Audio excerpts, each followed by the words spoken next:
Hey everyone, today I'm going to be installing an Apple CarPlay and Android Auto upgrade kit in my 2018 Subaru Forester XT.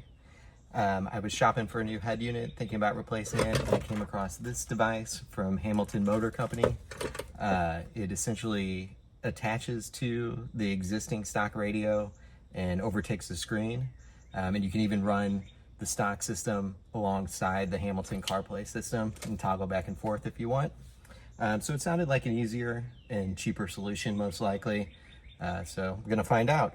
I don't anticipate any issues, but I will note that Hamilton's website says this is for the Outback, 2015 to 2018 Outback. I checked with them. I believe if you have this radio, it should work, but we're gonna find out. So first things first, I'm going to disconnect the battery and get the stock head unit taken out. Okay, so if I remember correctly, it's been a little while, but I believe we need to take these vents off. And there'll be two 10mm bolts there, and then one down on the passenger side and one on the driver's side. Hoping I don't have to take out the airbag and all that, but we'll see when we get there. A lot of people use a little plastic pry tool for this. I don't have one, so I'm going to try a couple different tools and see how it goes.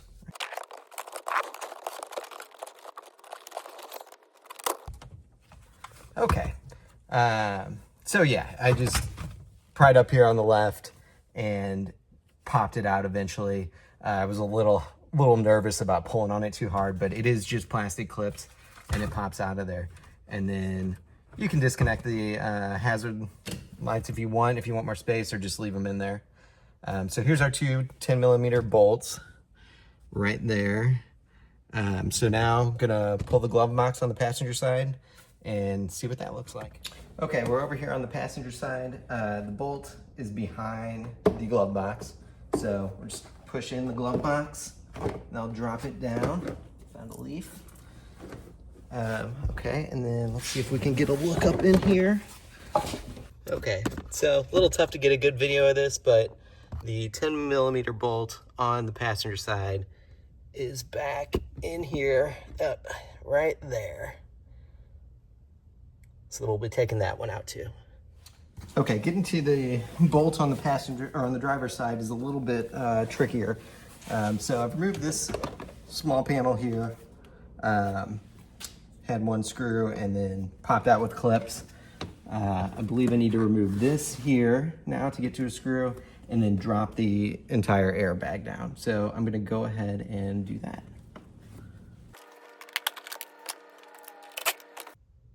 Okay, similar to the passenger side, a little difficult to film where this nut is located. It's possible with the right tools you could have got up in there without dropping the airbag. I just could not see it, so maybe try that before taking everything apart. Okay, so after taking out those 4 screws, I really had to tug on this pretty good to get it to pop out. The climate controls stay attached, it appears, which I wasn't expecting, and they have clips that popped out. So now I'm going to carefully remove all of the plugs from the back of this. Just give you a quick look back there. So there should be, I think, 7 plugs maybe, but I'm gonna dig in there and get those unplugged.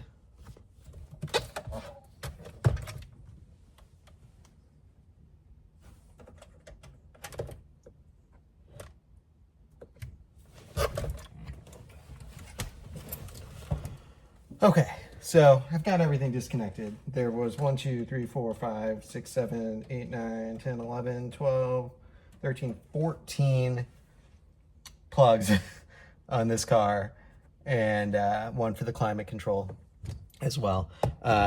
This, I'm not sure what this is, but this was the most difficult to get out, and I'm hoping that I did not damage it. Eventually, I just got the radio at the right angle and it popped out, but it did not want to come out for the longest time. Everything else is pretty straightforward. You know, use maybe a flathead screwdriver and they pop out pretty easily. All right. Okay, so got the stock head unit out. This is the Hamilton upgrade kit. We've got an adapter that will plug into the kit, I believe, and then pig ear into the plugs that we just undid. Bluetooth module, and then this is a USB plug. My understanding is we don't need any of the other plugs on this particular install. The product comes with a really good installation video. It is on an Outback, so there have been some differences, especially, so the radio is different. In their installation, the climate control is not attached in the same way. So I think I'm actually going to remove that climate control here before we get started. If I find any other significant differences, I will let you know, but otherwise I would suggest following the installation video from Hamilton because it walks through everything very well. So.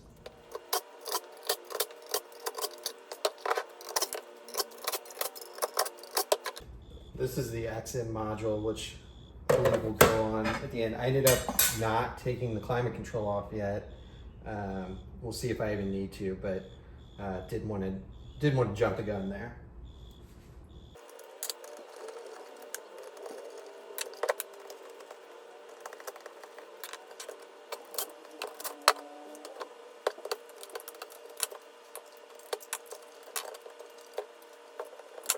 Okay, so so far the biggest difference is that the biggest difference between the 2018 Forester install and the Outback install that Hamilton has on their installation video has been this screen. So the climate control is part of the screen. So there was just a few extra screws that needed to be taken out. But other than that, so far, same as their installation video, and I would recommend just sticking with that. And now I'm going to hook up the module and we'll see if there's any other differences there.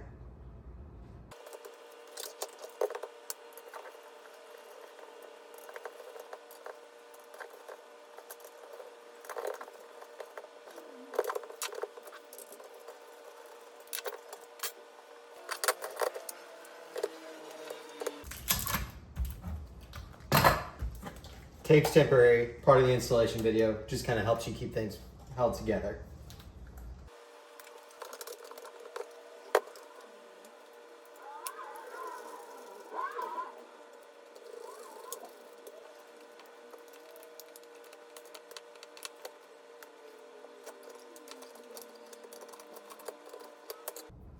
Okay, so got the Hamilton unit mounted to the head unit.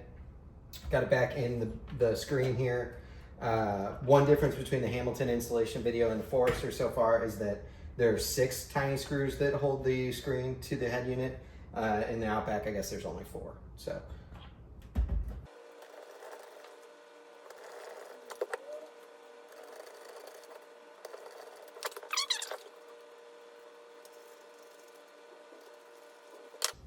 Those are the 2 extras. To be entirely honest, I'm not sure that I had to take them out. They appear that they needed to come out, but I might have been mistaken. So you can try just taking the 4 out if you want.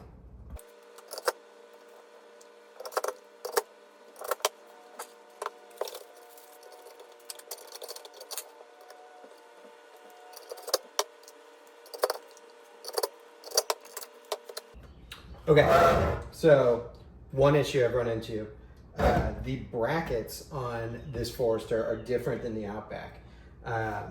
In the installation video from Hamilton, you just set the XM radio module back in there and it holds securely. It's hard to do with this bracket because of the way the sides are here. So what I did was I took a couple of the screws out. I've got the XM module back in there. And I think I can put these screws back in and it'll be fine. Hopefully everything lines up okay with this bracket.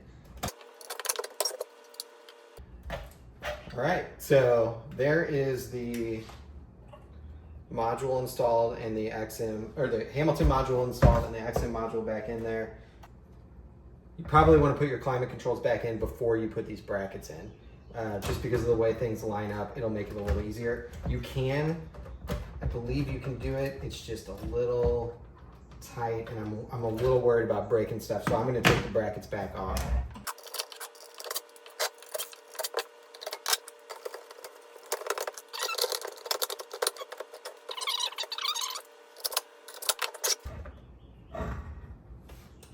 Looks like these screws are clear of the XM module. There are these screw holes, so I think we'll be okay. We'll find out when we put it back in the car. Okay, so what I found is with the XM module on here, it seems like it is maybe a centimeter too tall to fit back in here and line up correctly. The reason is there's this bar here that's right above the climate controls, and now the XM module sits below the bracket, which normally I guess slid across the top of that, and there's just not quite enough room for that. So I'm trying to figure out what my options would be. Okay, so I may have come up with a better solution for keeping the XM module. I ran it underneath this bar because there's not a whole lot with the climate controls. I don't know if you can see that. They plug in there, but there should be room for us to keep that there and still plug in the climate controls. I don't love that the cord has to run underneath. The climate control cord has to run underneath it, but I think we can make it work. I'm gonna try getting everything plugged in. My only other concern is rattling. I think I could probably run some tape if I needed to, though. So I'm gonna get everything plugged in and see if I can get this back in there. Okay, so I went ahead and reconnected the battery before I get this all pushed back in there to make sure that everything's working as expected. So we got our Starlink boot up screen.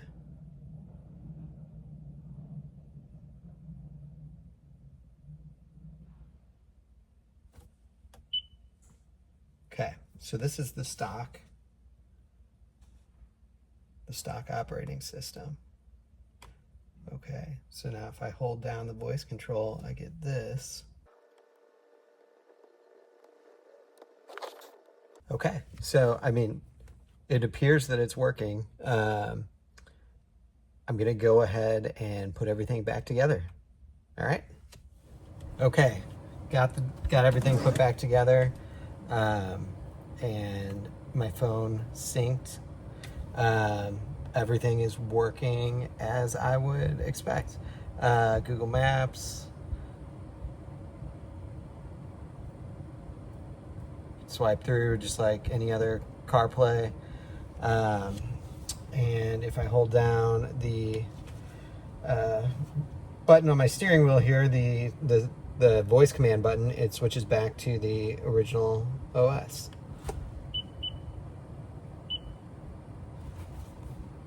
So the biggest issue I have is that I scratched my screen while reinstalling this after all of that. So be careful. I just put a little too much pressure on it, and I'm not sure exactly what happened, but now I got a big scratch going down in front of my screen. So that's a bummer. But seems like I got CarPlay and it's working over Bluetooth. I didn't try the USB version yet, but I'm sure it's the same.